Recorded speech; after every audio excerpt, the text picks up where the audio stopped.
Ya, bismillahirrahmanirrahim. Ketemu lagi dengan saya, Coach Ridwan Abadi. Alhamdulillah, kita sudah menyelesaikan beberapa episode teman-teman yang nonton video ini. Kalau belum, coba cek lagi video-video sebelumnya, karena materi saya berlanjut antara satu episode dengan episode berikutnya. Jadi yang baru nonton video ini, pastikan coba tonton 4 video sebelumnya, karena itu menjadi landasan agar kita nyambung ketika kita materi hari ini. Saya review sejenak. Di sebelumnya kita sudah bahas apa? Kita sudah bahas stage ketiga dalam business maturity, yaitu apa? Stage growing. Dan di tahapan growing yang pertama, investment kita, apa yang harus kita fokuskan di perusahaan adalah organization development. Karena hanya dengan organisasi kita bisa mencapai tujuan. Artinya kita harus bangun organisasi karena kita bukan Superman, tapi kita harus membangun super team. Nah, ketika kemarin kita sudah membahas tentang bagaimana kita mendevelop sebuah organisasi, mulai dari tahapan yang pertama bisnis prosesnya, membuat boardnya, sampai kita hiring orangnya. Nah, akhirnya sekarang kita sudah punya organisasi, kita punya tim. Saya yakin yang menyimak video ini pasti juga sudah punya karyawan, punya tim. Mayoritas ya mungkin ada yang sudah beberapa, ada yang mungkin sudah banyak. Anggaplah kita punya satu outlet usaha gitu, karyawannya sudah ada 5-6 orang gitu ya. Pertanyaan saya selanjutnya, apakah dengan sudah punya tim banyak, akhirnya kerjaan itu tadi semuanya berjalan dengan lancar? Tidak ada masalah? Tidak ada problem? Semuanya karyawan kita kerja, tim kita kerja dengan baik? Jawabannya belum tentu. Ya, walaupun kita sudah punya tim, terkadang kalau kita nggak benar kita mengatur manajemen timnya, kita tungguin gitu ya, oh bagus kayaknya kerjanya, anak ada kita, sungkan dengan kita kalau dia mau mainan HP. Giliran kita tinggal, ternyata tim kita nyantai-nyantai, mainan HP, YouTubean, internet di kantor dipakainya untuk nge-game dan seterusnya. Ada kejadian kayak gitu? Ya, mungkin tim Anda bekerja karena dia belum tahu apa yang dikerjakan. Mungkin tim Anda bekerja itu masih belum tahu value perusahaan.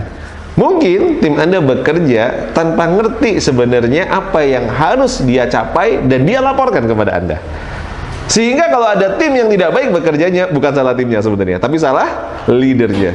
Kenapa? Karena leadernya tidak membangun satu rule, satu sistem di dalam organisasi ini. Maka di sesi ini kita akan membahas, setelah organisasi beres, pilar kedua dalam tahapan growing adalah apa? Sistemasi. Tahapan kedua adalah sistemasi. Artinya apa? Orang-orang yang ada di dalam perusahaan bekerja berdasarkan sistem. Jadi mereka bukan asal kerja, tapi mereka sudah bekerja berdasarkan sistem. Ada sistem yang kita bangun di perusahaan agar organisasi ini berjalan bukan tanpa arah. Contoh sederhana gini. Ada pemain sepak bola liga antar kampung, atau kita sering sebut tarkam, kira-kira gitu ya. Ya pokoknya asal main aja gitu, asal main. Mungkin mereka nggak tahu aturan, yang namanya handsball, mana yang namanya offset, mana yang namanya itu, mungkin dia nggak tahu. Bahkan coachnya aja nggak ada pelatih, nggak ada manajer dan seterusnya. Pokoknya main deh seneng-seneng, yang penting ngegolin. Nah, itu artinya apa? Orang organisasi, padahal ada backnya, ada kipernya, ada strikernya gitu, mungkin sudah ada. Tapi semua orang pengen ngegolin, kira-kira gitu. Semua orang pengen jadi striker. Itu artinya organisasi yang jalan tanpa sistem, nggak ada rule di sana.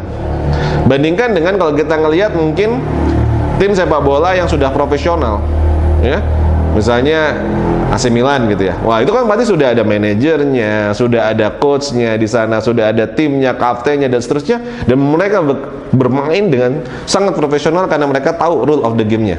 Nah, sehingga organisasi kita juga sama. Jangan-jangan kacau balau, carut-marut, karena nggak ada rule of the game. Nah, inilah yang kita sebut dengan sistem. Maka organisasi tadi mulai Anda breakdown. Setiap board, Anda pretelin. Oh, board ini job desk-nya apa ya? Apa yang harus dia lakukan? Nah, dalam job desk itu ada 3 paling nggak. 1, tanggung jawab. Artinya apa? Apa yang harus dia capai? Board ini apa yang harus dia capai? Dia harus mencapai apa? Apa yang dia laporkan kepada kita sebagai pimpinan? Itu 1. Nah, yang kedua, tugas utama, tugas pokok. Nah, tugas pokok artinya untuk mencapai tujuan tadi, mencapai tanggung jawab, apa tugas pokoknya dia? Jabarin tuh. Detail gitu, semua. Yang mana yang harian, mingguan, bulanan, tahunan. Dasarnya dari mana? Bisnis proses, tarik bisnis prosesnya. Dan yang ketiga, di dalam job desk, Anda masukin lagi di dalamnya adalah, nah, wewenang. Dia boleh membuat keputusan sampai level apa? Sehingga tidak bertabrakan dengan wewenang dengan board yang lain, struktur organisasi yang lain. Nah, yang pertama itu.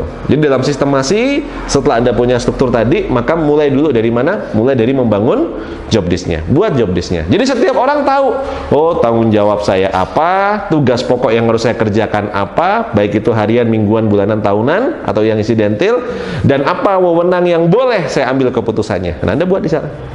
Setelah Anda buat, Anda rapikan, gitu ya. Nah, maka ini akan menjadi satu platform rule of the game yang Anda pakai. Tambahkan lagi apa di situ? Tambahkan peraturan perusahaan. Misalnya jam masuk, jam pulang, istirahat, kalau mau cuti gimana, kalau mau libur gimana, kalau mau resign seperti apa, masukkan semuanya di PP, masukkan semuanya di peraturan perusahaan. Job desk, peraturan perusahaan jadikan satu, jeder pegangan. Sehingga setiap orang masuk, dia pegang job desk, dia pegang PP, tanda tangan di kontrak bahwa dia siap menjalankan itu semua dengan sistem remunerasi atau penggajian yang ada dalam perusahaan kita. Udah. Maka setiap orang, setiap organisasi tahu. Jadi kalau kita nggak perlu marah-marah sampai narik otot gitu ya, tinggal kita lihat, panggil. Coba dong buka job desk-mu. Ketika kita lihat dia tidak bekerja dengan optimal. Kita misalnya ngelihat di sana, oh dia mainan HP terus. Kita masukin di PP, tidak boleh mainan HP selama jam kerja. Panggil, suruh baca aja. Coba baca PP nomor 14, ya, kira-kira gitu ya. Peraturan perusahaan nomor 14. Dia baca tuh, tidak boleh bermain HP dan menggunakan fasilitas kantor di jam kerja dan tidak produktif bla bla bla bla. Tadi kamu sedang ngapain? Kita bisa langsung tegur dengan cara apa? Elegan. Kenapa? Karena ada peraturannya. Atau ada job desk yang dia tidak kerjakan gitu, yang harusnya pekerjaannya dia misalnya contoh melayani customer dengan baik dan dia minta feedback dari customer setiap dia transaksi, kok dia nggak lakukan ketika Anda di sana? Panggil ruangan, nggak perlu marah-marah, suruh buka. Kamu hafal nggak job desk-nya? Coba dibacain. Coba job desk poin nomor D misalnya, bahwa dia harus melayani customer dan minta feedback setiap customer datang. Ternyata nggak dilakukan. Kamu lakukan nggak tadi? Enggak, Pak. Oke. Udah kan kita udah tahu sistem itu dibangun seperti itu. Jadi apa tadi yang harus kita lakukan? Yang pertama, yang tadi Anda buat adalah job desk, ya. Tambahkan juga yang kedua adalah peraturan perusahaan, buat kontraknya. Nah, kalau sudah, maka kalau sudah job desk ada, pertanyaannya, bisa jadi ternyata karyawan nggak melakukan tadi ada dua faktor. Dia tidak mau atau dia tidak tahu. Ternyata dia ngerasa, Pak, saya itu tadi sudah melayani customer dengan baik, saya sudah minta feedbacknya, tapi menurut kita nggak sesuai. Maksud kita bukan kayak gitu namanya melayani. Melayani itu harus senyum, senyumnya pun harus yang senyum yang simetris, dua kanan dua kiri gitu ya, tahan sampai beberapa detik, dan juga ada sapaannya. Ternyata itu tidak dilakukan. Menurut dia dengan hanya mempersilahkan itu sudah melayani. Nah, maka apa? Bisa jadi yang tidak ada adalah standarnya. Maka job desk nggak bisa berdiri sendiri, PP nggak bisa berdiri sendiri. Tambahkan apa? Tambahkan yang namanya SOP, standar operasional prosedur. Nah, sehingga ada punya namanya SOP, standar operasional prosedur. Bagaimana cara menjalankan job desk?